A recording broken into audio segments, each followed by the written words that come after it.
Okay, volume 7. The reason why I got it tilted like this is um, my picture window is bright. And see if I did it, it would be that way. So this is the front of my volume 8, which I have the whole set.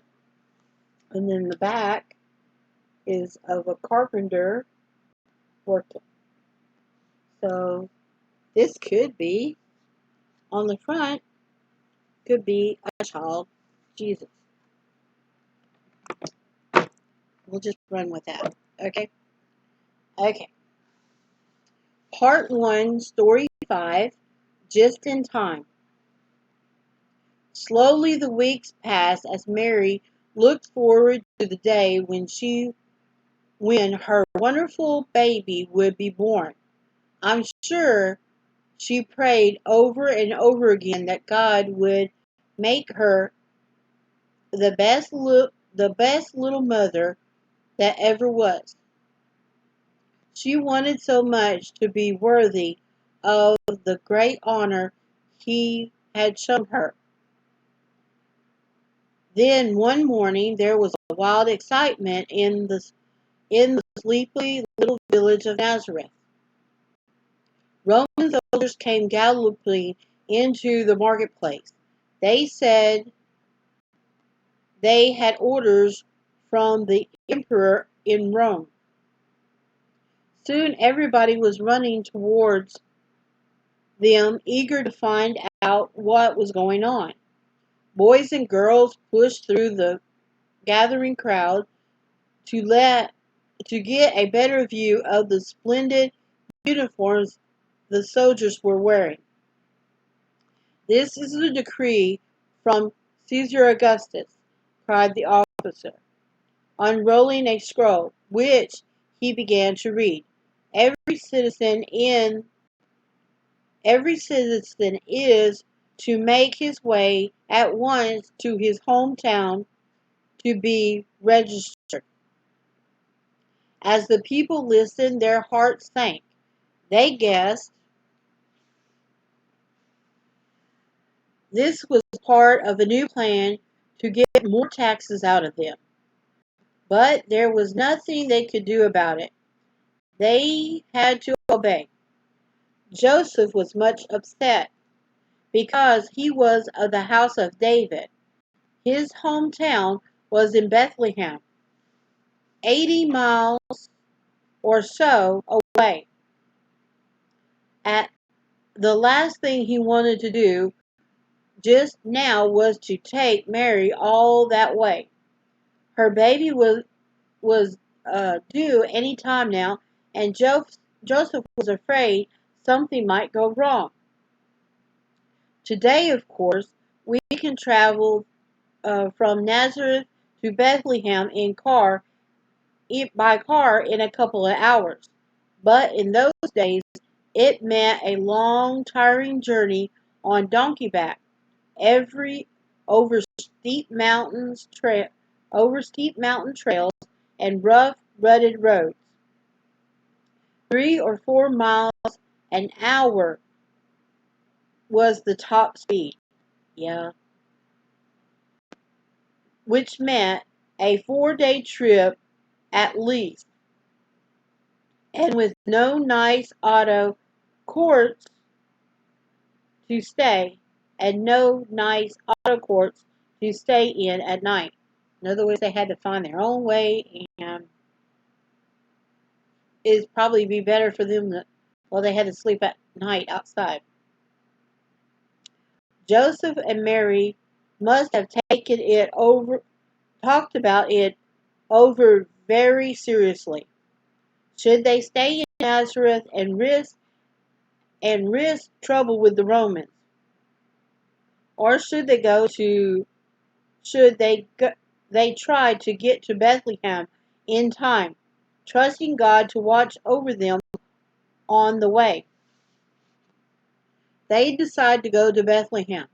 Mary was lifted carefully onto a donkey, and it does say donkey, and Joseph either walked beside her or rode another animal.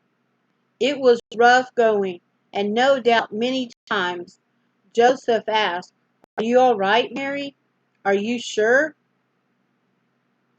Many a time, too, he must have wished that the donkey would move faster. Never, it seemed, had it gone so slowly, and never had there been so much traffic. So many people were on their way to register as the Romans had bade them, had bidden them. But if Joseph was worried, his concerns was nothing compared to that of the watching angels. Better than anybody on earth, they knew what the wonderful baby was to be born in Bethlehem, not in Nazareth, or Jerusalem, or somewhere in between. God had said so through the prophet Micah, and so somehow must surely happen. But here was Mary on donkey back, miles away from Bethlehem, and time running out fast. Would she make it? And then it has an illustration. And like I said, my book is the images in my set of books are not very clear, so it's my book, not my camera. And it's a 2-pager.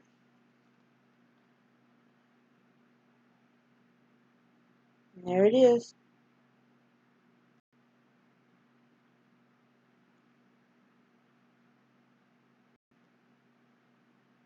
Okay.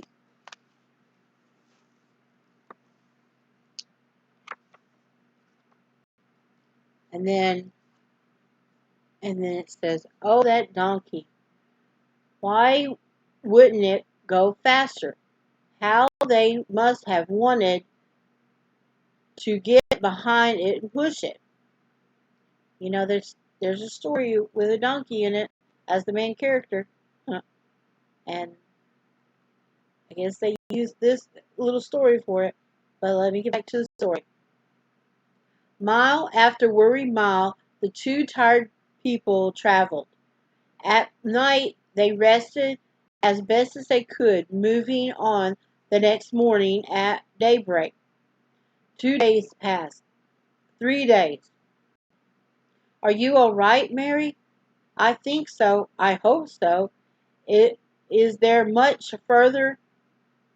Is there much further to go?" "Not far. It wouldn't be long now." Evening was drawing on again, and they slowly passed Jerusalem, where the traffic was the worst than ever. They had only 6 miles to go now. Another hour went by. Darkness was falling. Soon, pinpoints of light could be seen in the distance. "Bethlehem!" cried Joseph. "Thank God!" murmured Mary. "Bethlehem!" And they made it, and just in time. And then it has an illustration of her on the donkey and him pointing, looks like Jerusalem. I mean, Bethlehem.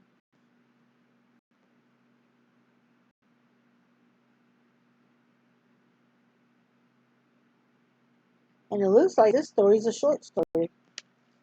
Okay, that was the end of part 1, story 5. And like always, it's the break time. And then we'll start on the next one. See you in a minute.